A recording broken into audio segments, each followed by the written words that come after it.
It's finally here. We have Paradox mods releasing for Cities Skylines 2, along with our first DLC being Beach Properties. So join me while we take a look at what Paradox mods looks like for CS2, along with what I think this could bring to the game. And don't forget to hit the subscribe button, leave a like, drop a comment down below with your thoughts, and let's get to it. While there have been mod platforms available for CS2, this is the official one. And obviously this is not the Steam Workshop that we've had for Cities Skylines 1. We're off to something new. Based on a recent dev diary that was released, it appears that Paradox mods was chosen because it gives consoles and PC the ability to pull the same sort of mods. Not to mention, using the Paradox mods platform allows Cities Skylines 2 players to access Paradox mods from within game. This should increase exposure for everything added to the platform. Additionally, you can access these mods via the Paradox mods website. Now, keep in mind that everything we're going to look at from my perspective is in early access, and this is still considered a beta for PDX mods. But by clicking the Paradox mods button, you get an in-game pop-up that takes you to the PDX mods platform. And here you have a few different tabs, including a featured tab, which will probably be mods and eventually assets that are featured by Paradox or Colossal Order. Additionally, you have the Browse tab, which is your main search area, which includes some filters similar to what we've had on Steam. You have the playset tabs that act similar to a profile for your game save. And then you have the library tab, which seems to show what mods are currently installed to your platform. Now, of course, if you've been using other platforms to add mods to your Cities 2 experience, you can continue to use those by installing them locally. However, they won't be cloud synced up with Paradox mods. But I think a lot of the mods that we've seen early in the Cities 2 lifespan will begin to port themselves over to Paradox mods eventually. And my hope with that is that they can stay up to date via the Paradox mods system and then easily accessible through the in-game menu. So what's currently available in Paradox mods? Well, first, you can actually share your saved game files with others. You also have coded mods, things like Move It or Unlock Tiles, extra landscaping tools, Anarchy, and plenty more. Additionally, you have custom maps that creators have made. And soon, hopefully, you will have assets being added, which is something that I know we're all waiting for. Now, when adding code mods, you may have to restart the game. This is typically indicated on the notifications panel of the main menu. But if you download a new map, this will actually show up in game immediately without a restart, which I think is super nice, and I'm very hopeful that maybe with assets we get this sort of functionality too. Paradox forums also saw a Q&A added, answering some of the questions about modding in Paradox mods. I want to highlight a couple of these questions so that we can get some clarification on things that we're interested in. First of all, I mentioned earlier that playsets seem to act similar to collections. The only issue right now is that you currently cannot share a collection. However, Paradox has said that this is something that they're working on. Another popular feature from the Steam Workshop was the ability to follow your favorite mod creators. And unfortunately, that is not a feature currently activated within PDX mods. However, it is a feature that they are working on and a part of their roadmap.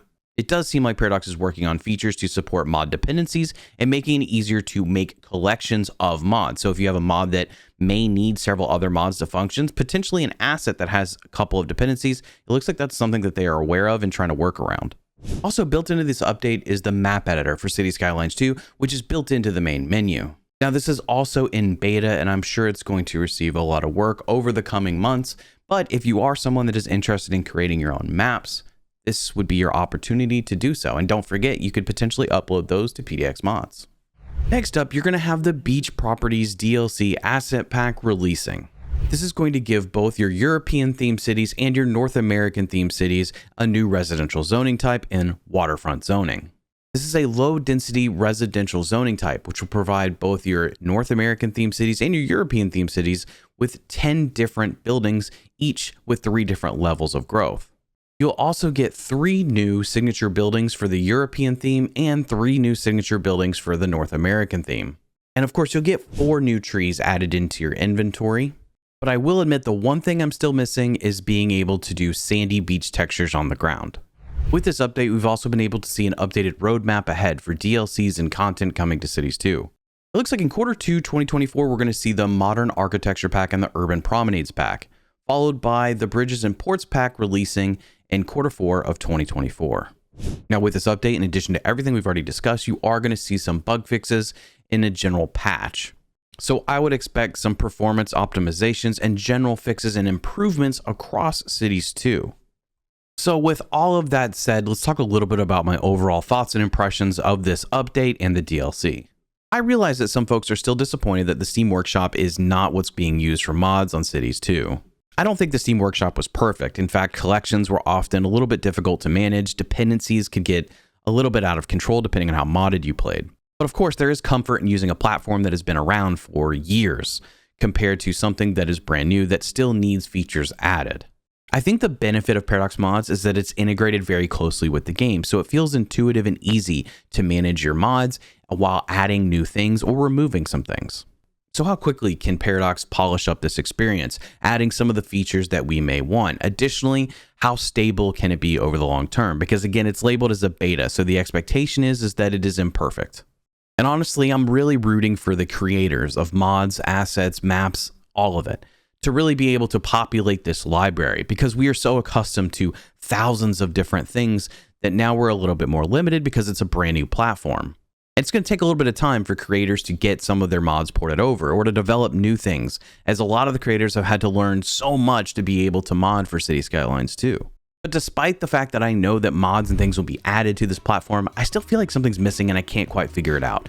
I don't know if it's some sort of sense of community tied to it yet or what it's really missing. When I go visit the Steam Workshop page for Cities Skylines 1, I see the most popular items in the past week. I can see stuff that my followed authors have posted. I can see what's been most subscribed. And then if I scroll all the way down, I see my friends' favorites.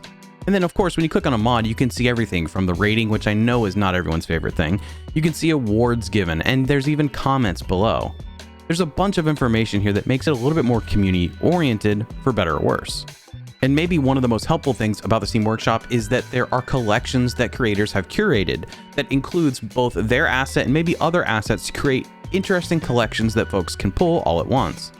This is maybe something I underestimated about the Steam Workshop, and it's just how connected you can feel to both the community that are builders and the community that are creators of these assets and mods.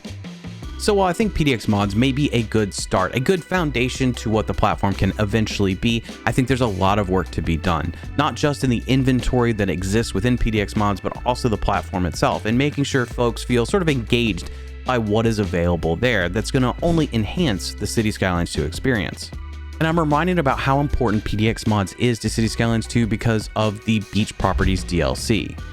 I will never really complain about having different assets or additional assets to place in my cities to make it seem regional. And that's why I've often leaned on the Steam Workshop to give me those sort of assets to really expand and create things that seem specific to an area. But Cities 2 still continues to struggle at this idea of making sure every city feels unique to the builder and the builder's vision. So while I can take these new assets from the Beach Properties DLC and implement them into my city, at least in the vanilla game, I still can't place sand down, a sandy texture to create the beaches that these houses should be next to. Additionally, we can't do certain things around our city that create a little bit more of the appearance, the aesthetic that we want to make the city seem like it's featured in a specific area. Like the Pacific Northwest is just going to look different than the Caribbean. So while we're limited on things like textures, we're also limited in things like lighting, color temperature, things that I often leaned on via Theme Mixer in Cities 1 to create really unique places. It's always going to be tough to live up to expectations of the Steam Workshop, but hopefully Paradox Mods in time can be that thing, and it can be something that we can all be excited about as it continues to open up opportunities for what we can do in Cities 2, along with the creators' hard work in making things that make our cities feel unique and awesome.